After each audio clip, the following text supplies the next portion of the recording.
Bon midi à toutes et à tous. Bienvenue à la semaine 2 d'Expo Manger Santé et Vivre Vert. Alors aujourd'hui, nous allons être en discussion avec la compagnie Lendart. Tout d'abord, un petit mot de notre présidente, Renée Frappier. Alors, il nous fait grand plaisir en ce jeudi de vous présenter M. Michael Deslandes, fondateur de l'entreprise de suppléments liquides Lendart, un de nos partenaires, dont la fameuse chlorophylle Lendart. D'ailleurs, je pense que Michael est en train d'en boire un bon verre en ce moment. Alors, nous avons pensé qu'il serait intéressant à l'expo, chaque jeudi midi, de vous présenter, d'échanger avec un de nos partenaires. Alors, un moment privilégié pour mieux les connaître, découvrir leur vision, leur équipe, leurs produits, poser vos questions.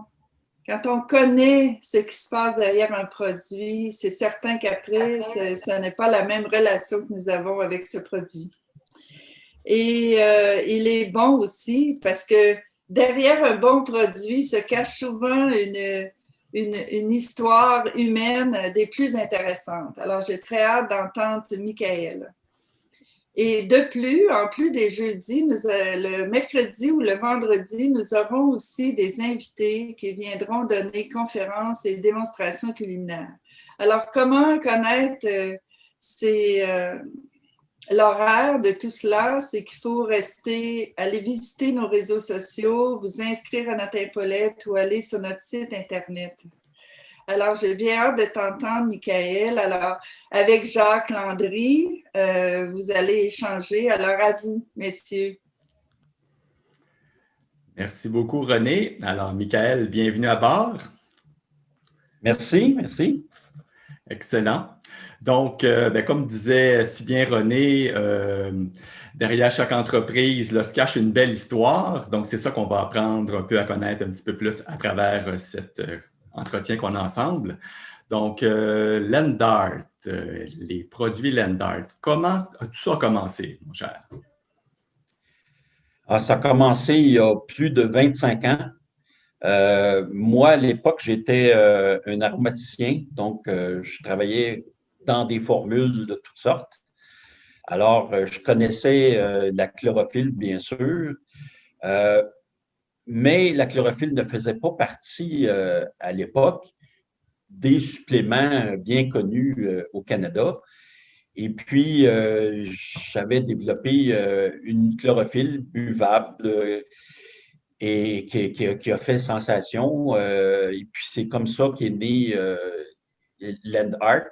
Et puis, le nom Lendart, ça provient de notre nom de famille qui est Deslandes, alors Landes. Et puis, on cherchait dans le Larousse quelque chose.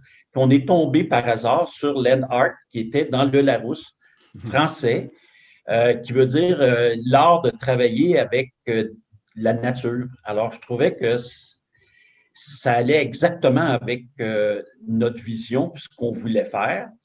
Alors, c'est là qu'a débuté toute l'entreprise. J'étais avec mon père à l'époque, qui, lui, était directeur des achats chez AgroPure. Donc, il avait des contacts pour des ingrédients, pour des bouteilles.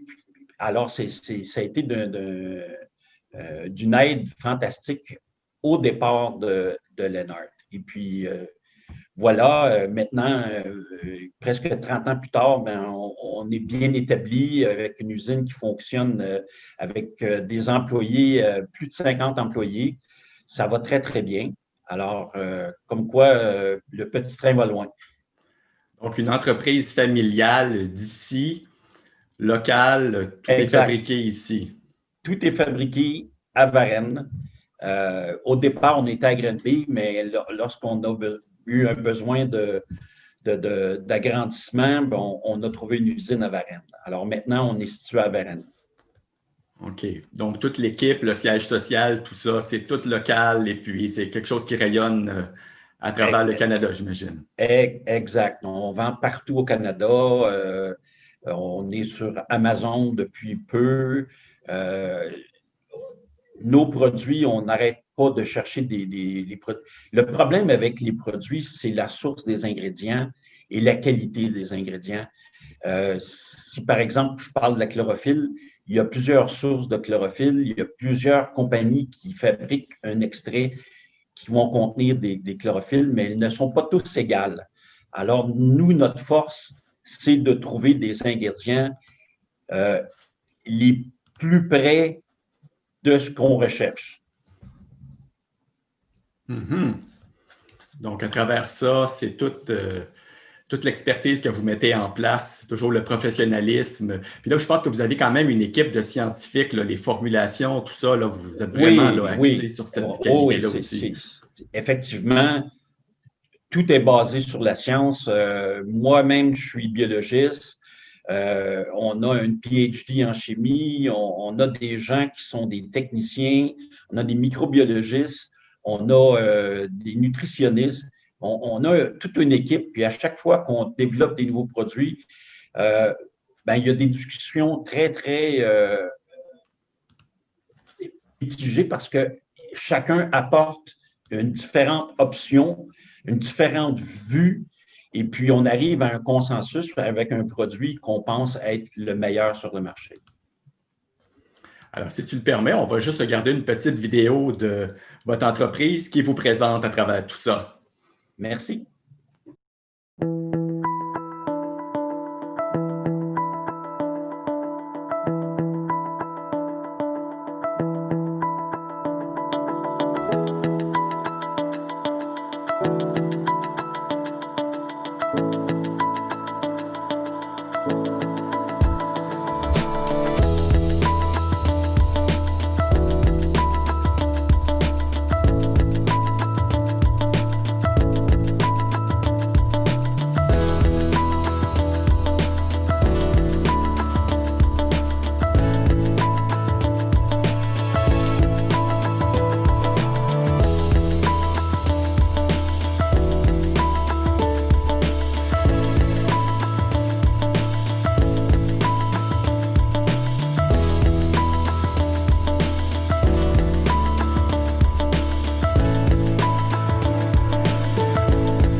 Ça nous donne une bonne idée là, des différentes. C'est quand même beaucoup d'équipements là, pour une usine comme la vôtre. Là. Oui, puis c'est la même chose que la technologie et la science. Ça évolue constamment. Alors, il faut constamment réinvestir pour avoir des nouveaux instruments, des nouveaux contrôles et ça n'arrête jamais. Mm-hmm. Donc là, on voyait comme un petit peu dans la machinerie, il y avait surtout les liquides. Donc, vous êtes vraiment spécialisé là, dans les suppléments liquides, en fait. Là. Ça, c'est votre marque de commerce. Oui, voilà. Effectivement, on est vraiment spécialisé dans le liquide pour des raisons d'efficacité. J'ai choisi d'aller vers le liquide parce que c'est plus assimilable, l'effet est plus rapide, plus complet. Par contre, technologiquement, c'est plus difficile à travailler pour nous, mais comme on dit, le coup vaut en chandelle. Quand on prend un supplément liquide, c'est vraiment plus efficace. Et donc, ça, c'est des choses que des fois, les gens ne savent pas nécessairement, là. Il y a toujours, bon, on voit des suppléments, lequel choisir, on voit regarder des fois le prix, mais derrière, il y a pas que le prix. Des fois, il y a quelque chose en arrière de ça, finalement. Exact, exact. Quand je parlais du choix des ingrédients, par exemple, je vais revenir encore à la chlorophylle parce que c'est mon produit de prédilection que j'ai commencé. La source de chlorophylle, il y en a plusieurs. Si on fait des extraits de plantes avec du chloroforme ou d'autres solvants, c'est pas cher. Mais si on va vers une technologie qui est beaucoup plus avancée, qui est ce qu'on appelle le supercritique, par exemple, ce qu'on a choisi, qui pour nous est beaucoup plus naturel, qui n'a aucun solvant organique, eh bien, c'est plus cher, effectivement. Alors, il y a des différences dans les ingrédients, puis il y a un reflet sur le coût, effectivement, du produit fini. D'accord, excellent. Et là, bon, ça m'amène, bon, les suppléments. C'est sûr que dans la période actuelle là, qu'on vit, bon, l'hiver qui s'en vient, bon, c'est bien la COVID et tout ça. C'est sûr que d'aider notre système immunitaire, c'est certain que avec des produits de qualité, ça me semble une grosse logique, là, finalement. C'est effectivement une grosse logique. Ça va de soi. Il y a plusieurs produits qui existent qui vont aider au système immunitaire. Si je pense par exemple aux extraits de champignons, c'en est un. La vitamine C, il y a la vitamine D, évidemment. Donc, il y a plusieurs produits dans l'arsenal qui permettent d'augmenter notre force face aux attaques immunitaires. Là. Donc, on peut prendre des suppléments pour aider notre système immunitaire à passer au travers cette période difficile. OK. Donc là, comme on peut voir, la vitamine D, là, comme les gens le voient à l'écran, la vitamine D3. Je serais curieux de t'entendre là-dessus, Michael. J'ai entendu des choses, là, la vitamine D par rapport à nous au Québec. Bon, on se dit, bon, mais moi, je vais dehors, tu sais, bon, c'est l'automne, cet hiver, je vais dehors, je me mets au soleil. Que j'ai besoin de prendre de la vitamine D, en fait? Bon, selon les études, on a beau aller dehors, c'est sûr que pendant la période estivale, pendant l'été, le problème est moindre. Par contre, lorsqu'il y a moins d'ensoleillement, lorsqu'on ne va presque pas au soleil, il y a des carences en vitamine D qui sont reconnues, là. Donc, la supplémentation, c'est une voie qui est facile. Puis, en fait, c'est pas tellement dispendieux non plus. Alors, il ne faudrait pas s'en passer. La vitamine D, c'est essentiel. Alors, nous, on fabrique une vitamine D de source biologique qui est approuvée par Écossaire. Pour nous, comme je mentionnais, le choix des ingrédients est important. Et puis, on a fait une très, très bonne vitamine D. Il y en a plusieurs sur le marché. Il faut faire un choix. Mais ce qu'on offre, nous, c'est pour nous une très bonne qualité. Alors, c'est disponible. D'accord. Donc, finalement, bon, il y a aussi la question là, de où on habite, j'imagine, dans le monde. Fait que là, nous, avec la latitude, là, par rapport à où on habite, la vitamine D, c'est quand même quelque chose d'important à prendre l'hiver quand on n'est pas en saison là, estivale. Là. Effectivement, c'est excessivement important.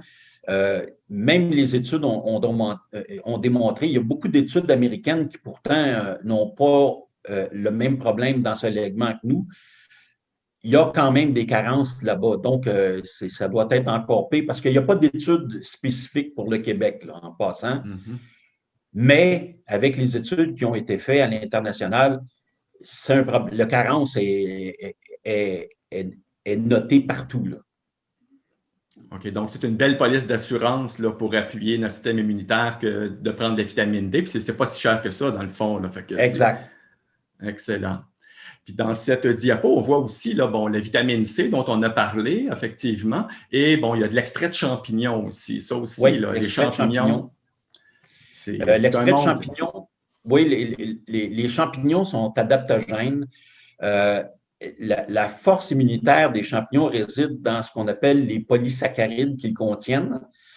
Et puis nous, pour mettre plus de chances de notre côté, bon, on a fait ce qu'on appelle un cocktail de champignons. On est allé chercher plusieurs champignons avec des polysaccharides un peu différents, mais qui couvrent une très large spectre d'efficacité. Donc, on a été chercher le maximum avec des champignons, encore une fois, biologiques. Mm-hmm. Donc, encore là, une autre belle police d'assurance, entre guillemets, dont on peut se prémunir là, pour éviter les petites problématiques là, qui viennent avec l'hiver et tout ça. Là.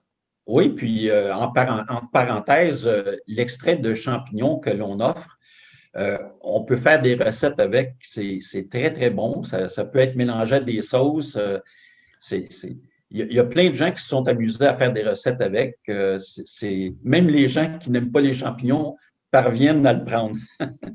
Tellement bonne idée. Ça, je vais le retenir, ce conseil-là. Excellent. Dans des recettes, des vinaigrettes ou des trucs comme ça, tu peux le Dans des glisser sauces, des dans vinaigrettes, des sauces. effectivement. Ouais. Bravo. Excellent. Donc, ça nous fait bon, trois suppléments quand même importants. Puis vous en avez d'autres aussi, la vitamine D3 aussi qu'on avait parlé avec la K2. Là, ça, c'est une autre vitamine, ça aussi, qui est Oui, importante. la K2. Là, à ce moment-là, ça va être dirigé beaucoup plus pour les gens qui ont des problèmes osseux.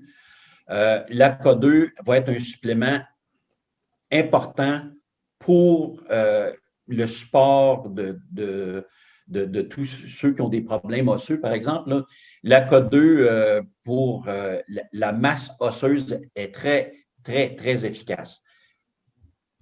Encore une fois, il y a aussi, je crois que c'est l'huile d'origan qui est reconnue, où on en prend une petite goutte. Bon, il faut être fait solide, là, parce que l'huile d'origan, c'est extrêmement puissant. Alors, il suffit d'une petite goutte, là, quand on sent qu'on commence à avoir une grippe, bon, on prend une petite goutte puis dans la gorge, et puis c'est extrêmement efficace. Ça peut casser une grippe rapidement. Et puis, à plus long terme, pour remonter le système immunitaire, bien, il y a bien sûr le ginseng qui est très bien connu, qui est une plante adaptogène. Alors, nous,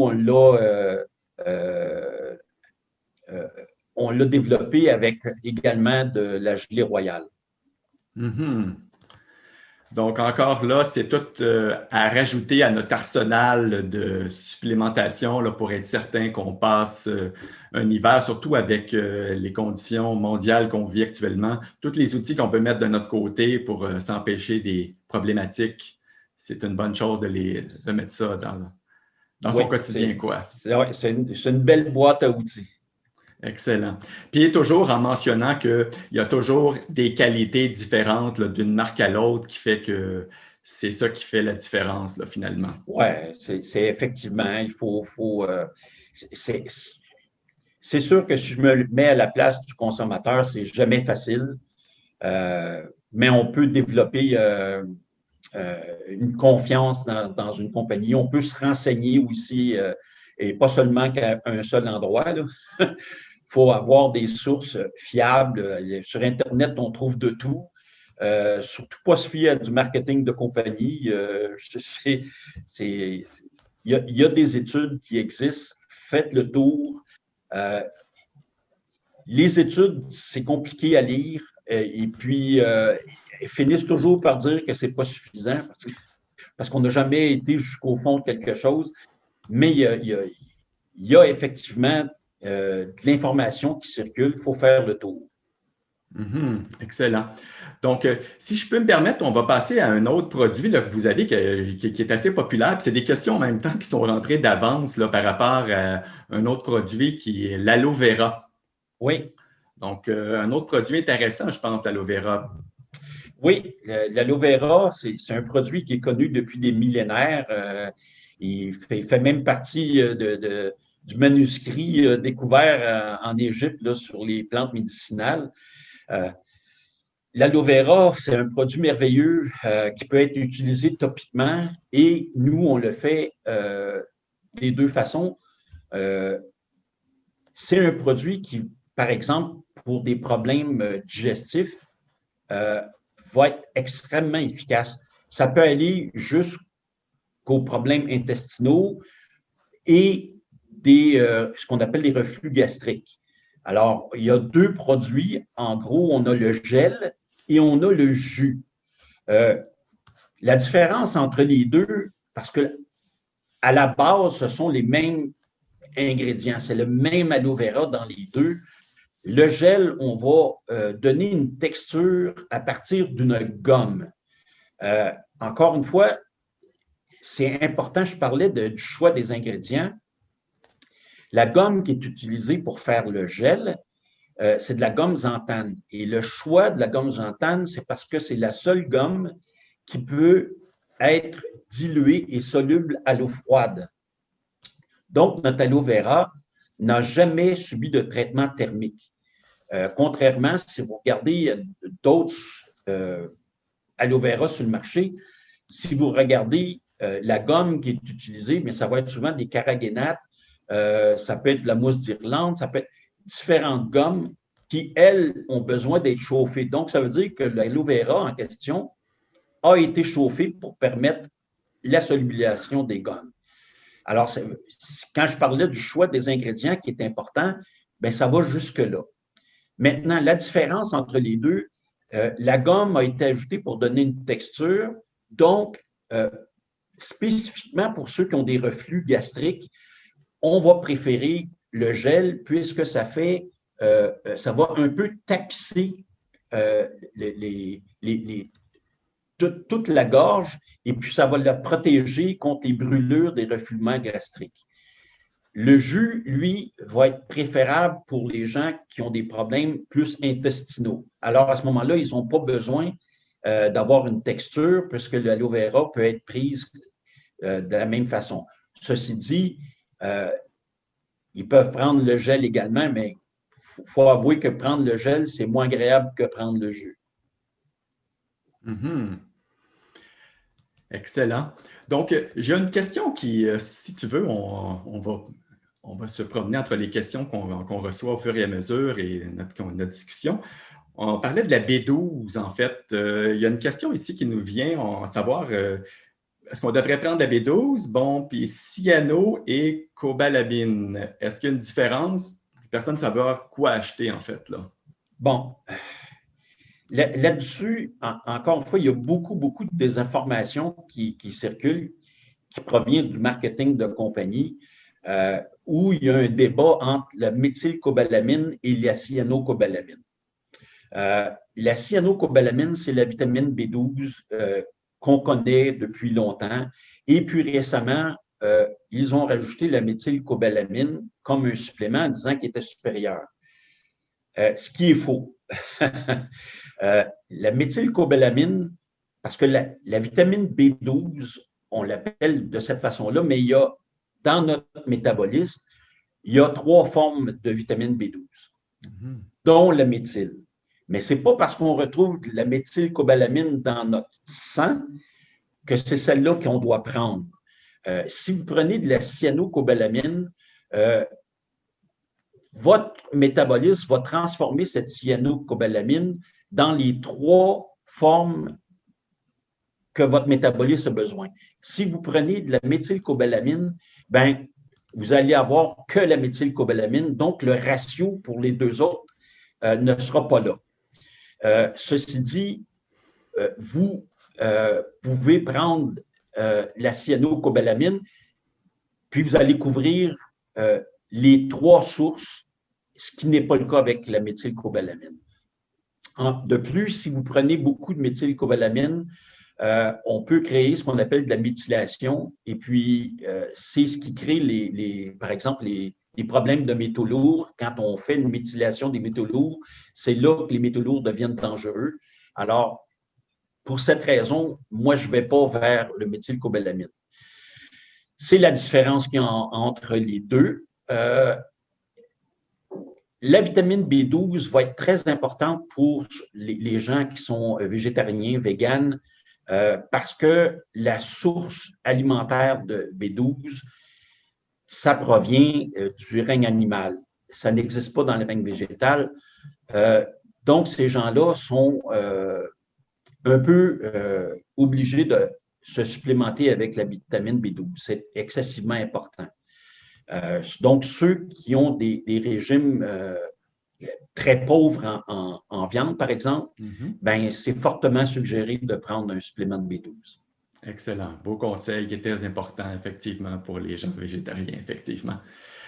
Alors, une petite question en direct de Mme Lydia. J'ai vu votre vitamine C liquide sur le site Willandart.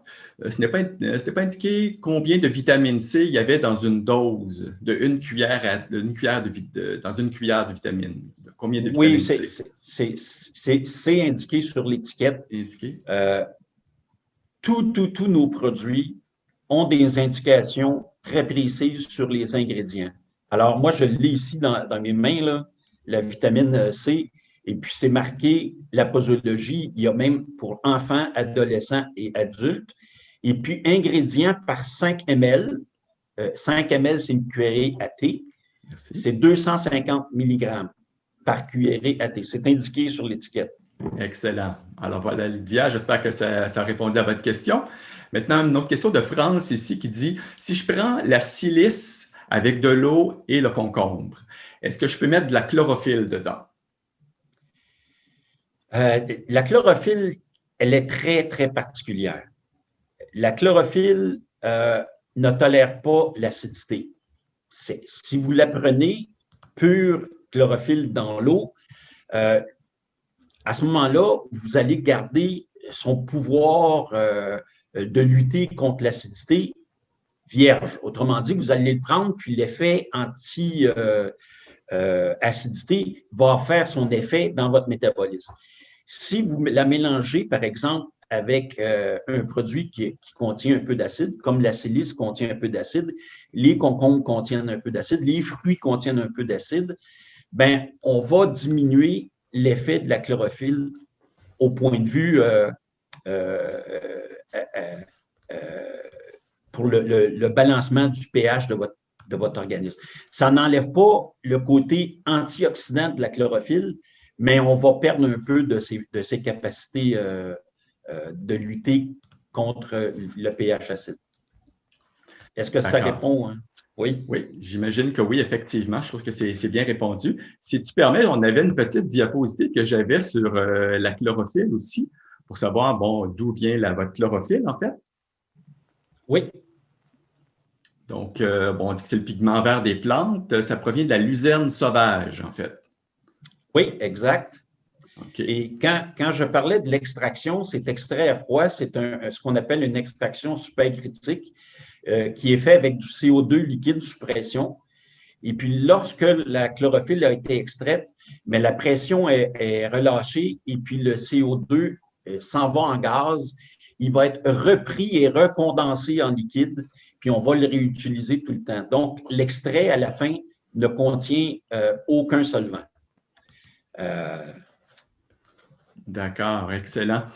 Et puis, j'ai une autre petite question ici de Mme France, encore une fois, qui dit, pour la chlorophylle, est-ce que je peux donner de la mienne, la chlorophylle humaine, en plus petite quantité au lieu de celle pour animaux?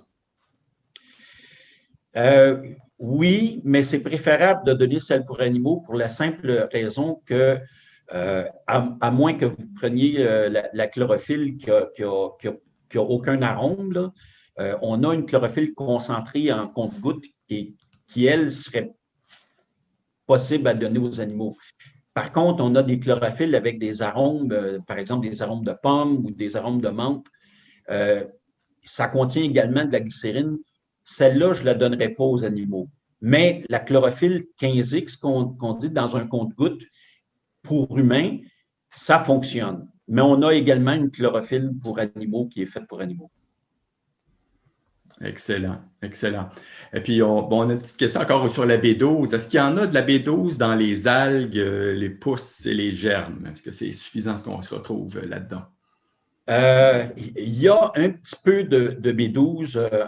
En particulier, je pense que la spiruline a été reconnue pour avoir un petit peu de B12, mais c'est tellement faible que ça ne suffit pas.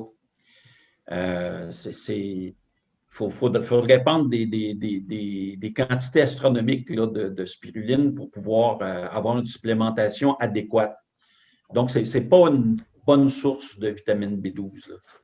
D'accord, d'accord. Donc là, j'ai aussi une autre petite question. Personne qui vit un petit peu de stress et de la difficulté à dormir.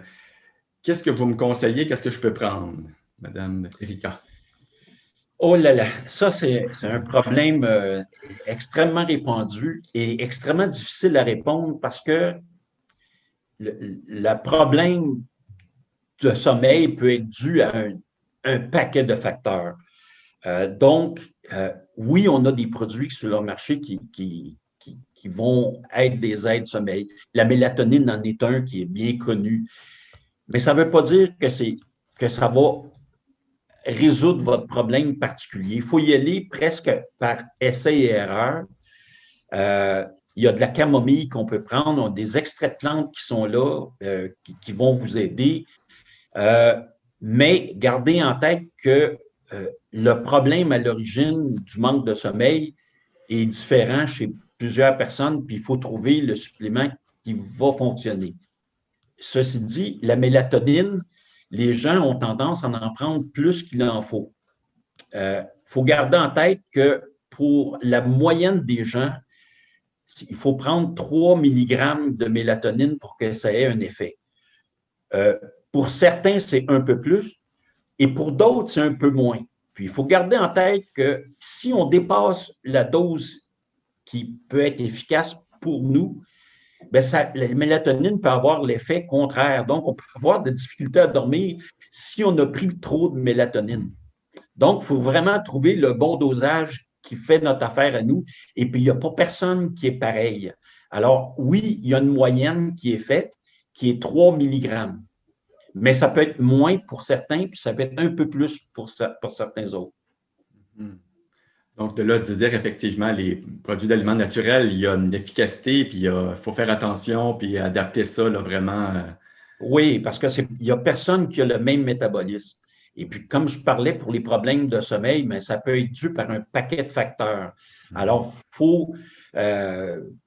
faut savoir un peu pourquoi on a de la difficulté à dormir, puis à ce moment-là, trouver un supplément qui va essayer de résoudre ce problème-là.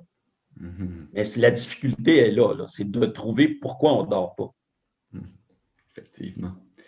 Bon, là, c'est sûr qu'avec l'automne qui arrive, les problèmes de peau, la sécheresse de la peau, une personne qui demande est-ce qu'on peut mettre les jus et les gels buvables sur la peau? Madame Catherine demande ça. Les jus d'aloe vera? Oui, c'est ça. Oui, les jus et les gels que l'on fabrique, qui sont des gels oraux, peuvent également se mettre sur la peau sans problème, même si on a une formule qui a été faite en tube, qui est faite spécifiquement pour être topicale. Les produits que l'on fabrique peuvent se mettre de façon topique. Excellent. Maintenant, une autre petite question. Là, parce que vous avez le collagène, on demande c'est quoi la différence entre collagène et collagène extra? Ah, mais ce sont deux produits différents. Le collagène, c'est un produit qui contient juste du collagène. À ce moment-là, c'est plus un produit de soutien. Par contre, ceux qui ont des problèmes, vraiment des problèmes articulaires avancés, bien là, on va conseiller plutôt le collagène extra qui contient non seulement du collagène, mais il va être additionné de glucosamine, de MSM, de chondroïtine, qui sont des produits qui sont là spécifiquement pour aider dans le contrôle de la douleur et la réparation des tissus, soit tendons ou cartilage, pour les articulations. Alors, c'est une différence entre les deux. C'est sûr que le extra est plus cher, évidemment, parce qu'il contient beaucoup, beaucoup de substances actives. Et puis, le collagène qui est tout court, qu'on appelle le collagène, qui ne contient que du collagène, ben ça peut être un collagène que les gens peuvent prendre pour avoir une belle peau, par exemple, parce que passé un certain âge, on a de la difficulté à fabriquer notre propre collagène, alors un supplément de collagène est important. Ceci dit, en parlant de collagène, il est extrêmement important de prendre un collagène qui est hydrolysé. Et plus ce collagène est hydrolysé, plus il va être efficace. Le collagène, là, parce que j'ai déjà entendu des gens qui disaient « Ah, mais on prend de la gélatine, c'est pareil. » Non. La gélatine, c'est un collagène non hydrolysé.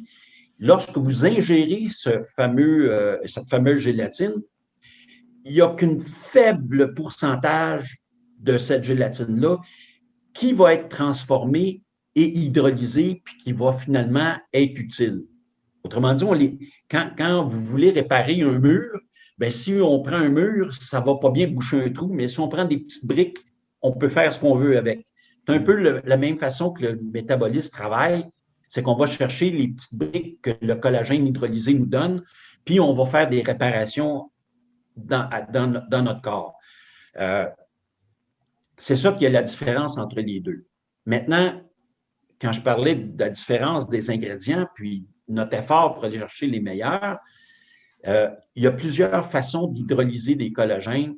On peut y aller par des acides forts, comme les acides sulfuriques, ou on peut y aller par des bases très, très fortes, du NaOH, ou on y va d'une autre façon qui est une façon enzymatique, c'est-à-dire qu'on va briser les liens du collagène pour l'hydrolyser avec des enzymes. C'est la voie que nous avons choisie, puisque si vous prenez la voie acide avec l'acide sulfurique, bien, vous avez des résidus que vous ne voulez pas avoir. De plus, c'est difficile de contrôler jusqu'où vous avez hydrolysé votre produit avec un acide sulfurique.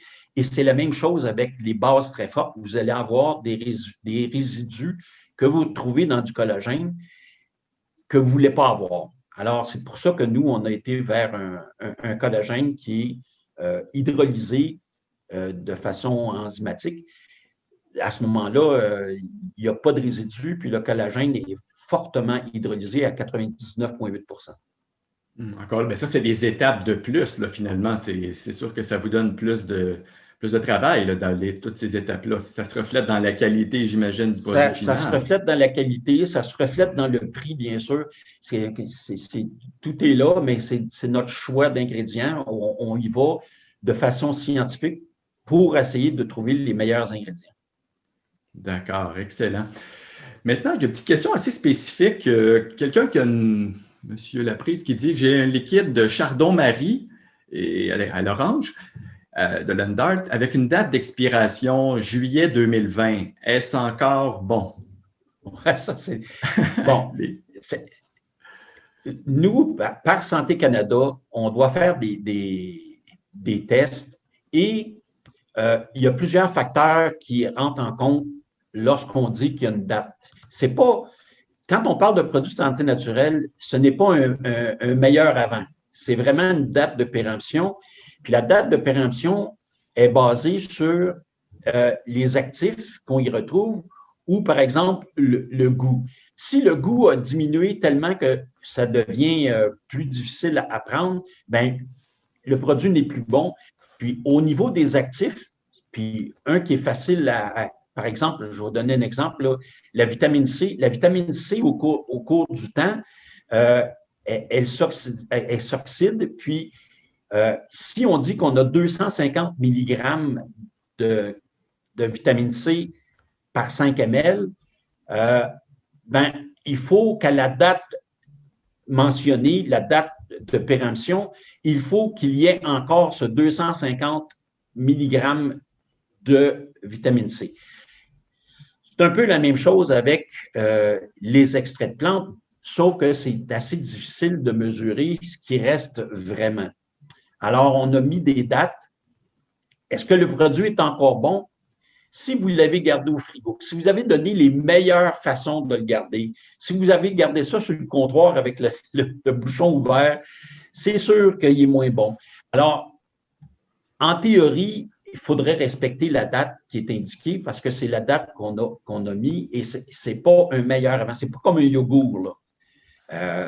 C'est vraiment un produit de santé. Donc, si vous voulez avoir 100% d'efficacité, il faut respecter cette date.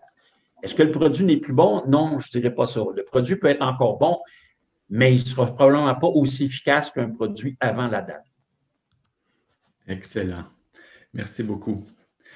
Donc, c'est superbe, Michael. On voit là, vraiment le sérieux, puis je pense toujours la passion de toujours essayer de trouver la nouvelle formule, le nouveau produit. Justement, ça m'amène par curiosité. Est-ce que vous êtes en train de développer des nouveaux produits là, présentement? Ah ben oui, bien sûr. Oui. On est toujours en train de chercher des nouveaux produits, mais je ne vais pas brûler, je vais pas dévoiler nos secrets à l'heure actuelle. C'est trop tôt pour en parler, mais oui, effectivement, on est toujours à la recherche soit de nouveaux ingrédients ou de nouveaux produits. OK. Puis si on a des questions un petit peu plus spécifiques, on peut aller sur votre site web aussi pour… Oui, exact. Vous pouvez aller sur Info Lendart. Et puis, il y a des gens ici à l'interne qui vont répondre aux questions. Excellent. OK, ça fait que ça, on peut faire ça aussi, là, vous poser certaines questions, ça va vous faire plaisir. Oui. Excellent. Oui, j'encourage les gens à poser des questions, effectivement. Excellent. Donc, pour en savoir plus, on va aller sur votre site Lendart, effectivement. Et bon, sur le site de l'Expo aussi, je crois que vous êtes présentateur quand même de la semaine 2 de l'Expo Manger Santé, la version automne. Donc, est-ce que vous nous offrez des spéciaux cette semaine? On peut aller sur le site de l'Expo, puis on va cliquer sur la boutique de Lendart et… Exactement. Là, pour ce qui est, ça, c'est pas mon côté, là, ça, c'est pas le côté scientifique, alors il y a des gens qui s'occupent de ça, mais oui, effectivement, il y a des spéciaux qui sont disponibles. Excellent. Bien, merci beaucoup, Michael. C'est fort instructif. Ça permet justement de dire que, encore une fois, quand on va être avec notre panier d'épicerie, qu'on va passer devant les produits Lendart, on voit le sérieux qu'il y a derrière la marque, l'aspect scientifique qui est toujours à l'avant-plan. Et bon, justement, le fait que ce soit une compagnie locale, en plus, bravo pour tout le déploiement. Je suis certain que ça n'est qu'un début, 25 ans, encore tout jeune, et puis… moins jeune. Moins jeune, mais la compagnie, la force en arrière, la grande équipe, bon, tout ça. Oui, ça c'est très dynamique. Excellent. Bien, merci beaucoup, Michael. Merci beaucoup, Jacques. De te prie. On te souhaite que le meilleur, bonne continuation. Et encore une fois, merci. Donc, on remercie tous les gens d'avoir assisté à cette présentation en direct.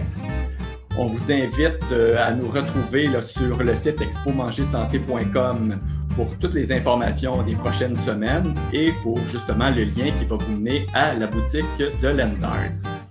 Alors, bon midi et puis bon après-midi. Puis on se dit à très bientôt pour une prochaine. Bonne santé à toutes et à tous. Merci. Au revoir.